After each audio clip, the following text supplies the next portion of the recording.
Muy buenos días, queridos colegas. Partimos con el primer video del curso de ventilación mecánica para anestesiólogos en su edición 2026. Eh, Vamos a presentar primero dos pacientes con una misma raíz. Imagínate dos escenarios. Primero, un paciente obeso entrando a quirófano. Lo inducís, le pones la mascarilla y la saturación cae rápidamente antes incluso de que termines de acomodar los electrodos. En un segundo caso, un paciente con asma estable en la consulta preanestésica con datos espirométricos normales de hace 6 meses. Lo intubas para una colecistectomía y a los 20 minutos las presiones inspiratorias se disparan en el respirador. Dos pacientes distintos, dos problemas distintos, una misma raíz. La geometría de la vía aérea. Antes de hablar de capacidad residual funcional o hablar de PIP o de cómo setear el respirador o calcular una driving pressure, hay que entender el sustrato en donde ocurren los eventos, ¿sí? El escenario.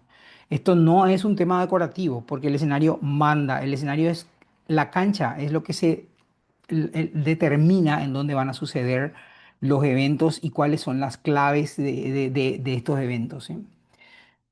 Entonces, la anatomía funcional de la vía aérea es lo que vamos a revisar hoy y por qué la geometría manda a la hora de determinar el flujo durante la respiración. Como ustedes saben, el aire es un fluido. Para que llegue al alveolo tiene que atravesar un sistema de tubos biológicos con una geometría muy específica. La pregunta de primeros principios sería esta. ¿En qué parte o en dónde, en qué parte de este recorrido es que se concentra la dificultad para fluir del aire? ¿Por qué allí y no en otro punto? La respuesta no siempre es evidente, no es obvia, y la intuición del médico suele estar equivocada, sobre todo cuando no tiene el entrenamiento y la experiencia suficiente. Solemos pensar que la vía aérea pequeña es donde están la mayoría de los problemas o se concentra la dificultad para fluir. A veces es así, pero no siempre es así. Vamos a ver por qué esto es así. ¿Dónde se encuentra la resistencia al flujo en la vía aérea? Empecemos por arriba. La vía aérea superior va desde las narinas hasta la entrada del tórax, con tres segmentos de función distinta y consecuencias mecánicas completamente diferentes, ¿sí? La nariz va primero, ¿sí? Cuando se respira por la nariz, este segmento aporta aproximadamente la mitad de la resistencia total que la vía aérea impone al flujo del aire. Este no es un dato menor. La razón es su geometría. La sección efectiva en la nariz es pequeña y, como veremos en el próximo video, con la ecuación de Poiseuille entenderemos y vamos a ver que cuando la sección es chica, la resistencia se dispara. Pero ojo, la nariz no está ahí para ser un obstáculo, ¿sí? Tiene una función muy importante. Filtra partículas, calienta el aire a temperatura corporal y sobre todo, y fundamental, humidifica este aire a una saturación de agua al 100%. Esta función desaparece cuando el paciente está intubado y es por eso que en el paciente intubado hay que entregar un aire, de ser posible, a 37 grados y saturado de humedad, porque el epitelio respiratorio se daña si es que el aire es seco y frío en el transcurso de horas. Por eso que hay que tener siempre presente una nariz artificial en los pacientes que tienen expectativas de ser ventilados más allá del acto quirúrgico y o cuando el acto quirúrgico es de duración prolongada, 4, 5 o 6 horas, ¿sí?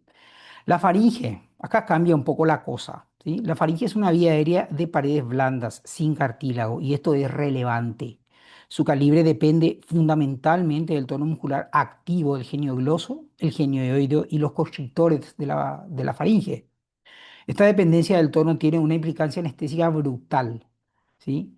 Al inducir, estos músculos pierden este tono y la faringe colapsa. La apnea inducida no es solo porque el paciente no respira, sino porque hay una obstrucción real al flujo de aire. Es que aunque conserves el drive ventilatorio a través de una ventilación bolsa-mascarilla, el tubo no está abierto y no hay por dónde entre aire. ¿M? Por eso el manejo postural de la elevación del mentón, la solución de la mandíbula, ¿verdad?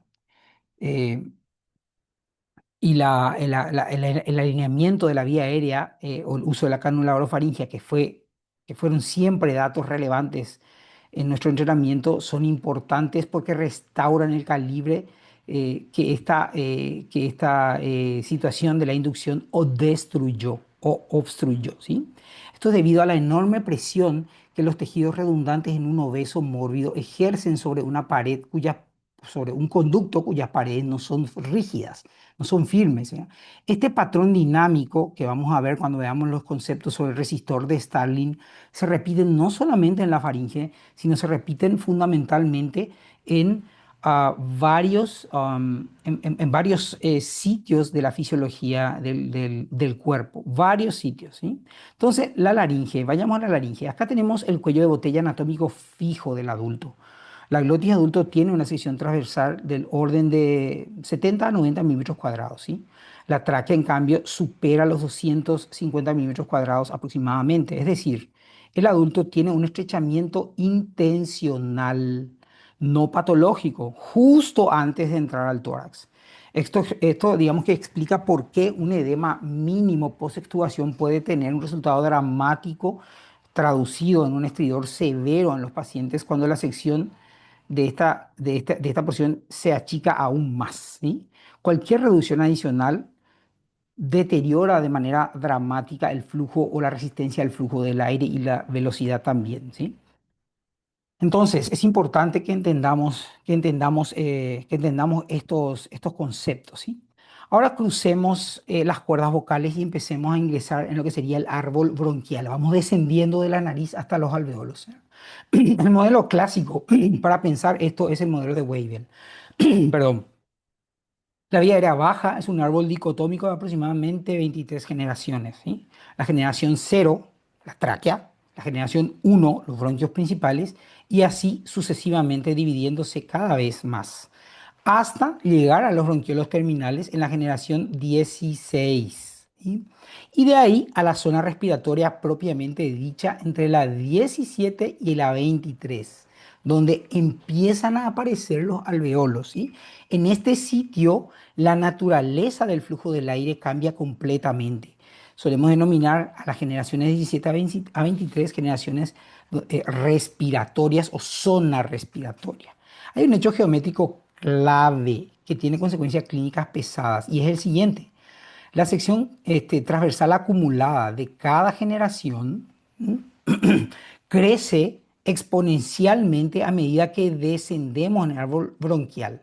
La tráquea generación cero mide unos 2,5 centímetros cuadrados. Los bronquios principales en conjunto, algo parecido. Los bronquios segmentarios ya empiezan a sumar más, pero cuando llegamos a los bronquiolos terminales, la sumatoria de todas las áreas en paralelo está en el orden de 100 a 180 centímetros cuadrados de superficie. Y la superficie total alveolar llega a 50 o 100 metros cuadrados, ¿sí? La vía aérea es un embudo invertido. ¿M? La vía aérea es un embudo invertido, estrecha por donde se entra y vastísima en su destino final. Y esto tiene tres consecuencias que el anestesiólogo tiene que entender y son absolutamente claras, ¿sí? La primera consecuencia es que la velocidad eh, del aire cae drásticamente al ir descendiendo o progresando a través de las generaciones, siendo el flujo el mismo y el área cada vez mayor debido a las divisiones dicotómicas de las distintas generaciones. Esto genera que la velocidad sea cada vez menor en las generaciones más distales, fundamentalmente a partir de la generación 17. La velocidad es tan baja que el transporte de gas deja de ser de características convectivas, es decir, deja de moverse en un bloque y pasa a ser de características difusivas, es decir, tiene un flujo más caótico.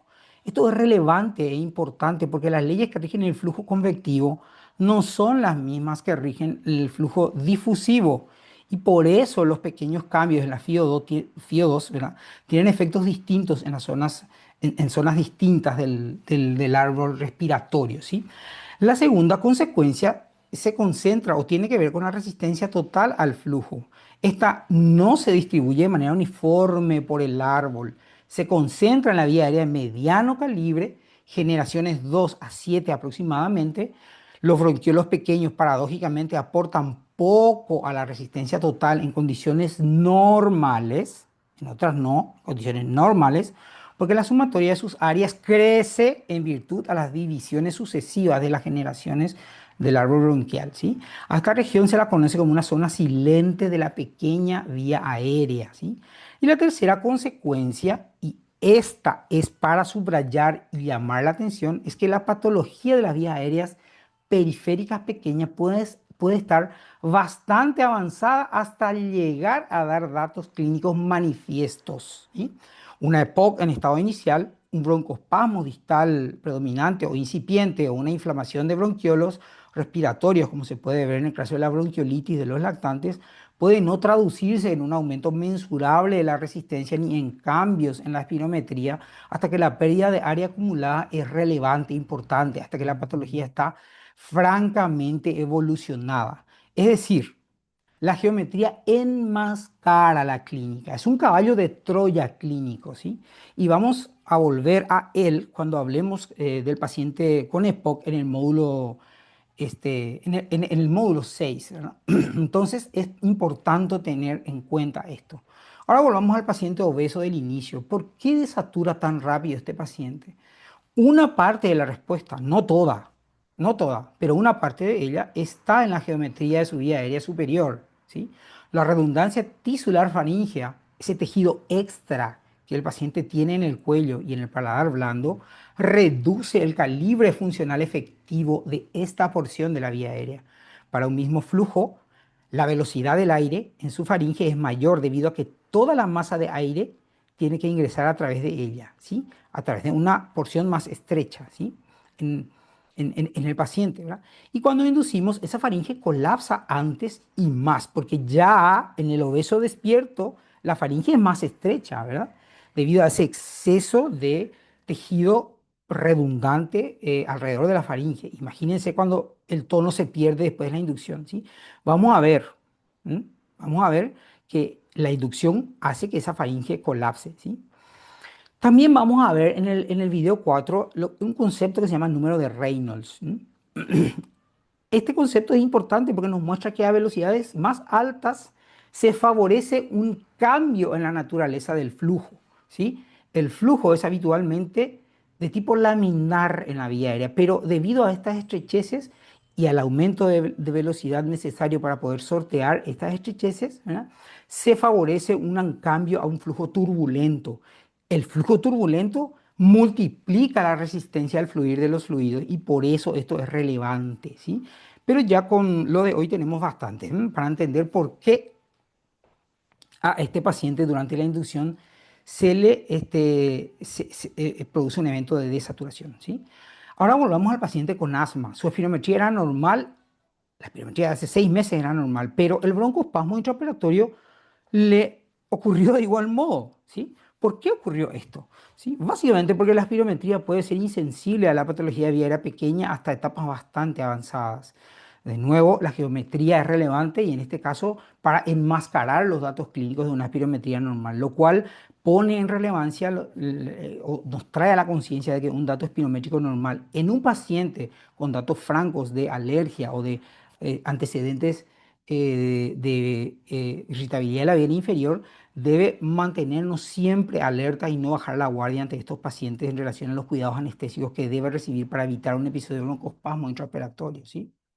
Lo que cambió hoy no es la enfermedad de base, es la activación inflamatoria aguda que hemos nosotros desencadenado a través de la instrumentación de la vía aérea o a través de un estado peroperatorio con un plano insuficiente o un pico de dolor, etcétera, etcétera, sobre un sustrato que ya estaba pero que no pudimos evidenciar en la espirometría debido al el enmascaramiento que ya hemos comentado que sucede a través de las pruebas funcionales de la vía aérea, ¿sí? Entonces cerramos con estos conceptos. Hay que entender que no hay que memorizar nada, ¿sí? No es importante memorizar precisamente algo, ¿sí? Este criterio vamos a repetir en todo el curso y es relevante, ¿sí? No memorices un número exacto de generaciones bronquiales, ¿sí? El modelo de Wade da 23, pero otros modelos hablan de 17 o 21, no importa. Lo que importa es que la vía aérea baja es un árbol dicotómico con muchas generaciones y que la sección crece de manera exponencial a medida que descendemos. No memorices cifras absolutas de sección transversal, 2,5 centímetros cuadrados, 100 centímetros cuadrados, no importa. Lo que importa es el orden de magnitud y la dirección del cambio, ¿sí? Entender que la superficie va creciendo de manera exponencial a medida que progresamos hacia los alveolos. Tampoco memorices el porcentaje exacto de la nariz ni la resistencia total. Lo que importa es entender que en ese sitio es donde la resistencia es más alta, ¿sí? Lo único que sí tenés que llevarte de este video es la cadena causal. La geometría manda la velocidad a la que fluye el fluido.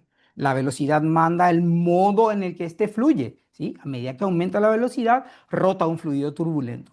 Y el modo de fluir determina cuál será el nivel de resistencia que se va a oponer al fluido. Entonces, esto sí tenés que recordar. Este es el esqueleto del módulo, ¿sí? En los próximos 3 microvideos que vamos a ver, revisaremos el resto de los conceptos relevantes, ¿sí? Entonces, razonar, no copies protocolos.